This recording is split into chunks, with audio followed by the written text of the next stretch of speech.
Oynaga qaragim kelmasdi umuman. 1 yil oldin boshlandi. Dog'lar chiqib ketgan, ugurlar chiqib ketgan. Qilgan maskalarim yoki bo'lmasa qilgan dorilarim o'xshamagan. Qo'pol qilib aytgan, erga tegsa o'tib ketadi. Bularim aytardi.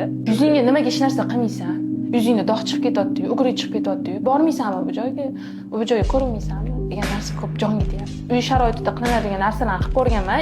Toshib ketavergandan keyin уже qaramaganman ham, hasal ham bo'lmagan unaqa narsaga. Patsientlarini ko'rgandan keyin qiziqish bo'lgan, keyin kelganman topib. Rezultatni uzoq 2 martada bilaman.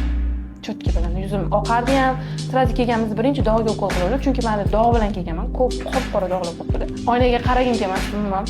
Уже Irodapi kelish boshlagandan keyin, уже 2-3 marta sal уже oynaga qarasangiz, odam o'ziga chiroyli ko'rinadi. Unda xursandman. Irodapi katta rahmat deyman. Ilohim qo'llar tartib qo'ymasin. Shunaqa patsientlar ko'payursin. Hurmatlarini bersin. Qanchada yaxshi bo'ladi deb necha marta qayta so'raganlar-da.